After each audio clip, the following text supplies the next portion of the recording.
black kids to say fucking racist, and really inflammatory things, like a black king. Yeah, we was kangs. What the fuck happened then? We was kangs. Yeah, because they say we were kings before, you see, but they weren't. Well, I don't know what they were. Mud huts then, mud huts now. They're still the same. Yeah, so there was another. Yeah, this has happened before. There was,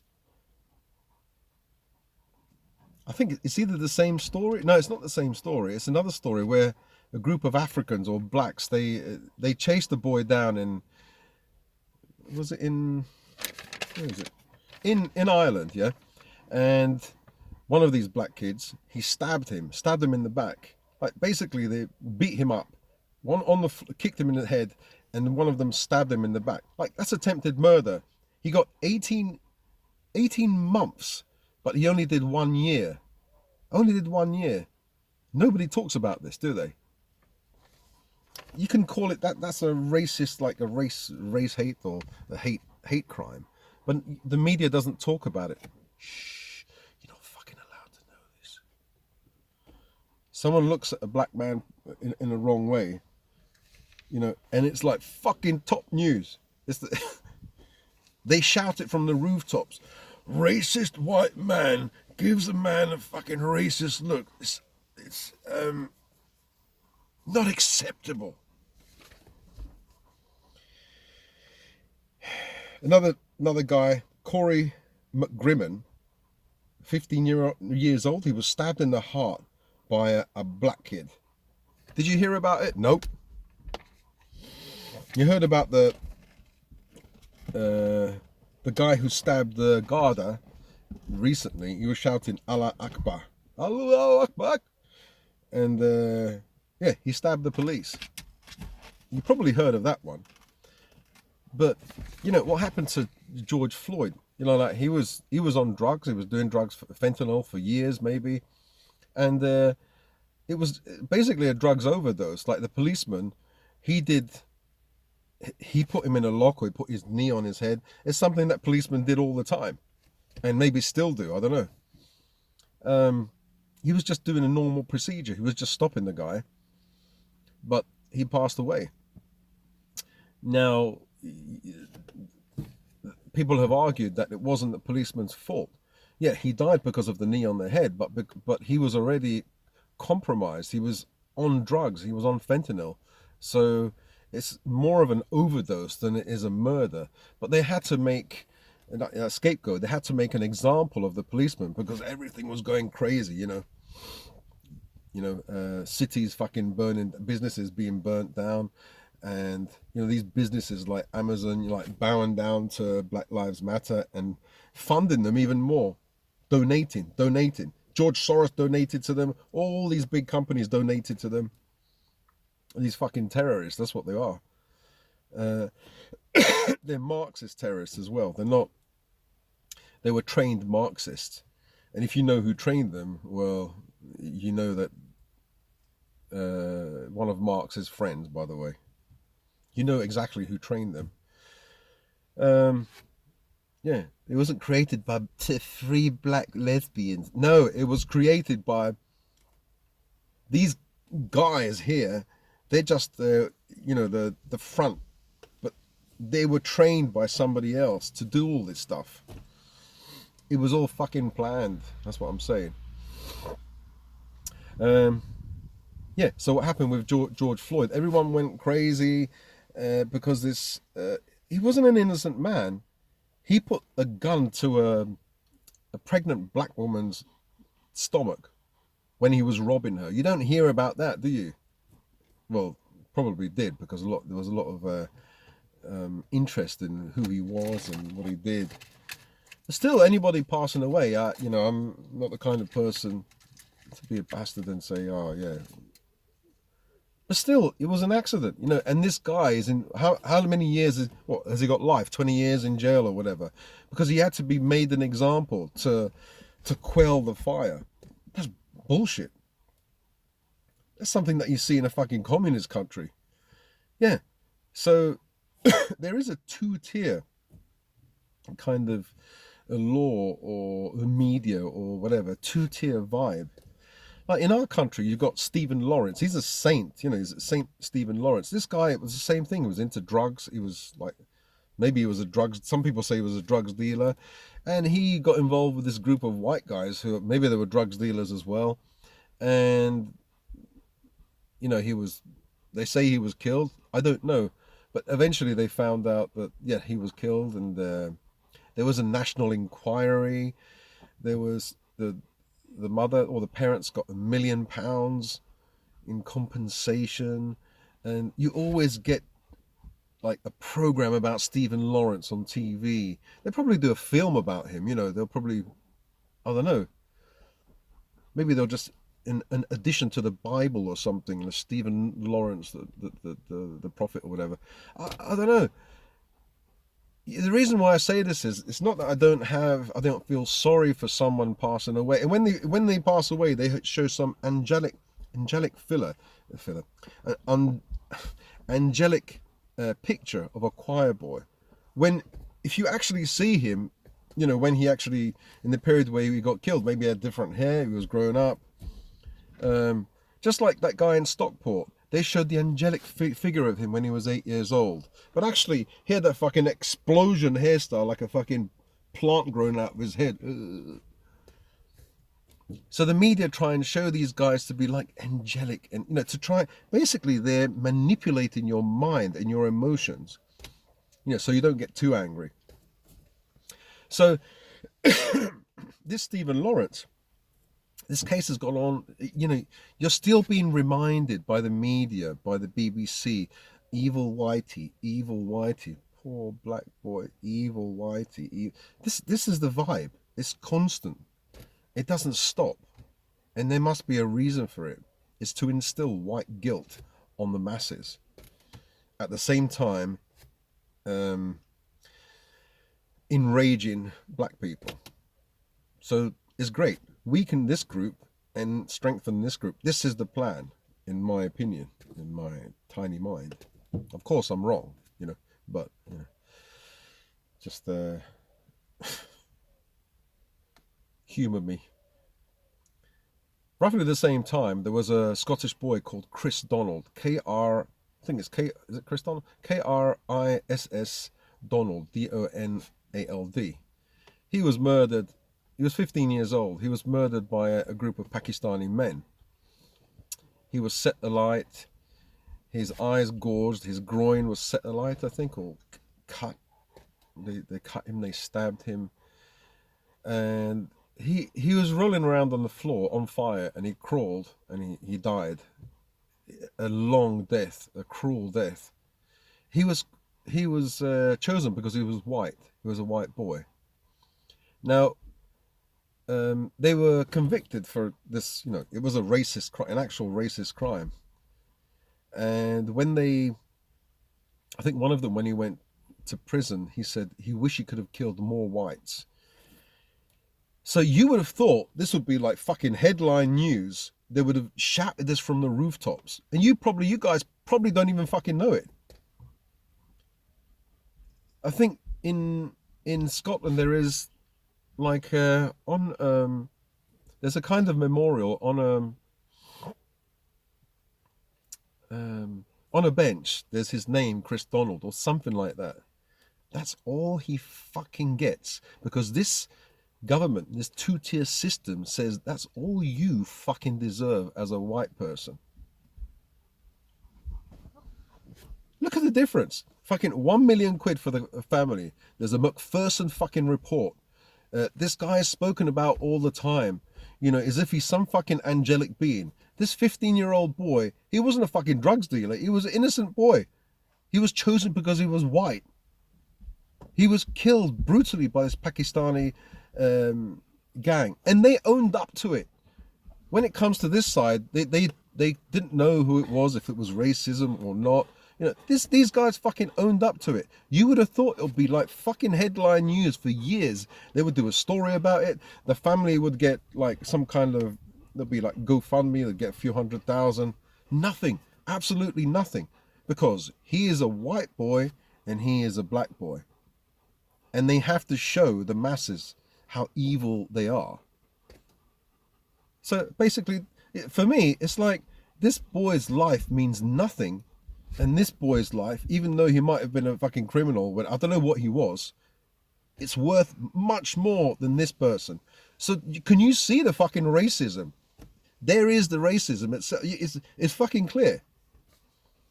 So I don't know. There have been many fucking cases. Like, you see these cases of black on white crime.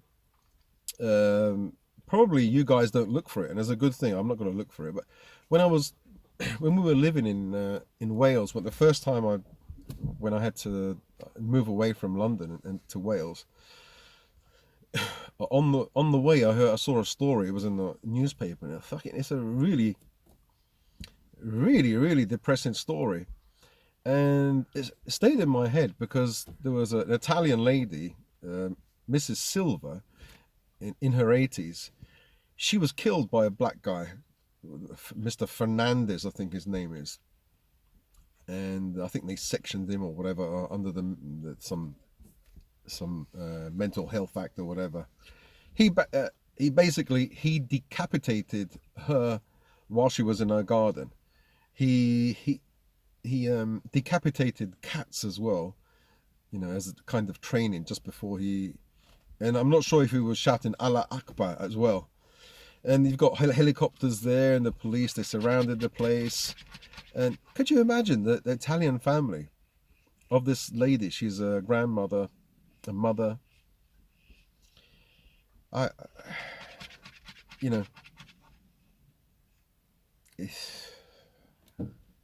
the black on white crime definitely happens. See, that was about 15 years ago. And the other one was this week. In Edgware Road in London, there were three black women. They were arguing with this white guy, and he was roughly the same size as them, so maybe he wasn't that tall. And there was like the steering lock. They were fighting over a steering lock, like not fighting, grabbing it. And I think the guy maybe was scared that he was going to get hit by them. And he would say, "No, calm down, calm down." And all of them like shouting at him, and they basically they were angry. They didn't want to back down. They wanted to fight, hit him. He went inside the car, and they were still hitting him. So then a black guy came, a slim guy came, and it seems like he wanted to quell the fight. He wanted to stop the fight. He wanted to de-escalate. I think he was turning to him, and it seemed like it was going to stop. But then you see the white guy coming out of his car and talking to them, and then running across the road. So some people said maybe they threw his key across the road. But then I think what it was is one big black guy came who was with these people, and the black guy as well, the skinny black guy. I think the skinny black guy crossed the road and tripped him or made him fall. And this black guy was, I think, punched the big guy, punched the white guy. And the white guy, all you can see him saying is, "Please, I'm sorry, I'm sorry, I'm sorry, I'm sorry." And he was bleeding from his nose or whatever, his face. Like, when you see this like beast of a man coming towards you, he's like one of those bosses, in those games you've got these big, shaved head, like white usually men, muscly, like these big bosses. And they're frightening. This guy was just fat. But anyway, one punch from that guy and you'll be knocked out. A guy like that can kill you, and he knows that. So, some people might say, "Oh, wow, terrible." I used to fucking see this all the time in London before YouTube. I've seen this stuff. I remember once, I was only about 20. This is a long time ago, near the West End. Was it East End of London? Sorry. Anyway, there was this lady, maybe 25. I was about 20 at the time. And there was a man, maybe in his mid-20s, a black guy. He was standing like maybe a meter away from her. He had his legs spread out and his arms like this, and just looking at her like that, a really fucking arrogant bastard kind of way. He didn't help her. She was on the floor, and I think she had like maybe she had a colostomy bag or something, water all over the floor, and she was like that. And the vibe that I got was like, he's a fucking racist cunt. That he didn't care about her. She was just lying down there, and he was just waiting to see her die, or not even offering to help or anything. Maybe they're one of those militant blacks, why can't they fuck themselves and fuck off back to Africa? They all love it. We come from the motherland. Go and fuck off to the motherland then. Go back to those fucking mud hats. But they won't go back because they know they've got it good here. I'm not talking about the good black people, by the way. I'm talking about these militant ones that, okay, yeah, you want to be with your own black people. Yeah, that's good. Fuck off then. Go. I'll pay for the fucking boat that goes over there. I'll pierce it as well. A slow puncture. So you won't be arriving. Bro, I can't fucking swim. Too bad. No, just joking. I'm joking. I wouldn't, I'm not that kind of person. I like joking about things, but I never do anything. I wouldn't do anything. Or tell other people to do that. Yeah, so, yeah, that's what I've got to talk about today. Just the same rubbish. Yeah, that there is a two-tier system, isn't there? Or it's very evident that there is a two-tier system, and the police, this was it in the Barbican, or that place in London where that incident happened. The police were laughing, they were smirking. So the police are in on it. You can't say that. They don't give a fuck. They don't care. They don't care about me or you. They care more about these people coming in. These criminals, they have come into the country. You can't call them criminals. They're unregistered migrants. So basically, it's funny, isn't it? This immigrant today, this criminal because he came into the country, he trespassed into the country, and it's as if what happens on a macroscopic level happens on a microscopic level as well. Like, they're allowed to enter the country, and then they're allowed to enter a person's home as long as they don't do anything. What the fuck is that? Why are they going into the person's home in the first place? What is it, a fucking museum where you can go inside and let's check out these photos on the wall, a gallery, whatever. What are they in there in the first place for? It doesn't make sense, does it? People can trespass into your home without the police getting involved. It's a civil matter. What the fuck does that mean? One big black guy comes into my house and I'm a small little lady. How the fuck is it a civil matter? I need someone to protect me. I need the fucking police to kick him out. I can't fucking kick him out. It's stupid. So what if the police are called? Like, your little lady, my big black guy comes, undocumented migrant motherfucker. So what happens? Like, the police is called. I'm afraid he's trespassing. Sorry, love, we can't help you. You're evil white bitch. It's a civil matter. We can't do anything. And then as he walks, as the police walk away, winks at the fucking illegal immigrant. Alien. Is that the case? If you are fucking afraid of your life, you say, this guy is here, he's a big black African immigrant, you'll get arrested for fucking racism. I'll tell you that. Well, in that case, you'd rather be arrested, right? Because then you're taken out of the situation. Then, when you come back home, you see that your fucking house has become a fucking squat, and you can do shit about it. You can't do anything. I laugh about it because there's no fucking way it's happening. Yeah, so you have to go back to the basics. Christianity, even though you're not a fucking Christian, I don't think I'm a good Christian, but we have to go back to the basics. Wear the fucking cross and go to church on Sundays, carry the Bible, you know, and try to change the laws. None of these fucking women with lesbian women with fucking with a white thing here talking about no, like traditional Christianity. Get back. Some people even say that women shouldn't vote if you're a real traditional Christian. And then you think, oh, Gerald, now you're going fucking over the top now. This is just too much. Now you said something wrong. You fucking hear me out. Women, if there's a war, can't get conscripted, right? They can't be forced to go out and fight and die. They can't, I don't think. But men have to, right? So you've got this group of people, men, who, regardless of what happens, they have to go out and die for the country.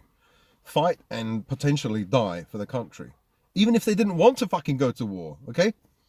You've got this group of people here, no matter what happens, you won't be conscripted. You'll never go to war and be told to die for your country. And you might think, okay, well, that's fair enough. Until you realize that this group of people can vote in a government that wants to go to war, or can do some kind of referendum or whatever to decide to go to war. So basically, this group of people, women, can vote to basically kill men, to basically force men to die. So if you really want it to be equal, women should be conscripted as well. If you have the right to vote, then you should have the right to die for your country, or the honor or whatever. But if you have the right to vote, but don't have any of the pitfalls, you don't carry any responsibility. Like when there is a war, like only this group of people have to die. Whereas this group of people have to stay at home. I'm feminine now. I don't want to. There's no equality here. They can fucking chop and change, can't they? So if everybody votes, right, everybody should be conscripted. Everybody should die. So why is it that it doesn't seem fair? I've seen someone talk about it. It doesn't seem fair that, like, if the society is Christian, traditional Christian, then men go out to war and they die. But why should men then? Why should women have all the power? Because you have more. You might have a situation where you have more men than women. They vote for war, and this group of people that didn't vote for it die, or have to die, or didn't. I mean, there's no equality there, is there? I never thought of that before, until I saw this video, and it's true. I'm not sure if it's in the States or in the UK. Women don't have to go out and die for their country, put in a position where they have to fight and die, and yet they can vote for it. That's not fair. So there are two things that can happen. Either you take away the vote from women, and then still, if there's a war, only men can go out and they're protected. Or give women the vote, give everybody the vote, and everybody has the consequences as well. Women have to go out and die. Men have to go out and die, or whatever, go out to war. So when you look at it from that point of view, you think, oh, okay, wow. So women can vote, but then they have that safety net of protecting women and children, So from one point of view, they want to be equal. From another point, they want to be coddled and protected. You can't have it all, can you? So if you go back to tradition, yeah, you're going to be coddled and protected. You're a treasure, and you're important. But also, you have to step aside and make men make certain decisions when it comes to war, when it comes to things like that, because they're the ones that are going to die, not you. So there's no fucking equality. If you want equality, go out and fucking die. But if you don't want equality, because it's not your business, it's our business to go and fucking fight and die. It makes sense, doesn't it? I think most women will agree. Well, not most women, but a lot of women are hell bent on equality until they really understand what equality means. You know, equality all the way, all the way around. But when it comes to certain things, you definitely don't fucking want equality. You don't want equality when you have to go to war. I'll tell you that. I don't want it. I don't want to fucking go to war, and I'm a man. That's debatable. Anyway, the end of my crazy talk. I said I'm not going to talk about these things, but when I saw that the news of that bloody boat person, I won't use the B word, but yeah, going into a woman's house, and then the police said this is absolutely it's fucking amazing. These people were asking the police, why is it that he can't be arrested or whatever? And afterwards they said they did a section, I think it's section 63 or something. Basically they said you have to disperse and go home, and you can't come back and build until tomorrow at 2 p.m. So basically this guy can go out and walk into that woman's house if she leaves it open again. But these guys who stopped this fucking cunt from running away and calling the police, they have to leave. Otherwise they're arrested.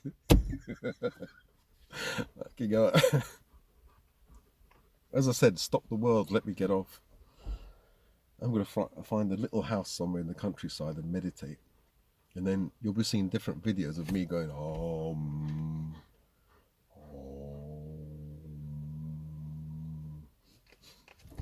Alright, see you guys in another video. I better go home and get these guys some water. You mean they don't have any water? I'm at home. I'm just going to drive around. You see, I'm at my own house here. You got a fucking private road as well. Yes, I fucking do. Because I'm worth it. I don't fucking crash. Yeah, you guys want to see my driving? Let's see if I can do this. This is very different to. Oh look, hang on, let me show you. See that? Can you see it? Oh shit. That's a quince. It's really, really sour.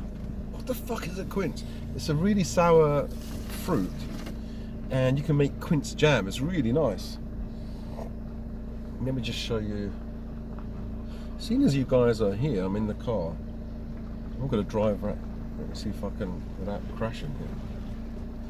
Because there's a row of trees, 24 quince trees, and they're really beautiful. If you see, oh, I'm not going to crash into anything. I'm going to go through the trees. Go forward here now. Onto the field. Can I go into the field? Yeah, that's it. Passing the apple trees. Got apple trees there on my left. I'll show you as I turn around. Okay. All right. So, it's complaining because I'm quite low to the ground.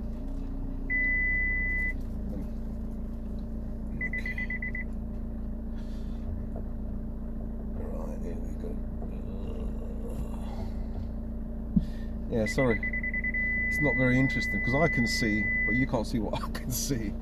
I don't know why I did that. So anyway, I'm going back home, and hope you guys have a nice day. It's going to be another bloody hot day as usual, and this video has gone on so long that it's been split up into 2 videos, so I'll have to do a part 1 and a part 2. So that's a problem when you have a terrible phone that can only do so much. It can only record so much. It stops and it starts again and does another video. And when you don't have editing software or access to it. So, as you guys know, I'm still at the house. I haven't moved anywhere because it's just taken a long time. These houses in the countryside take a long time to sell. When we moved in, it took 2 years before this before this house was sold, before we bought this house.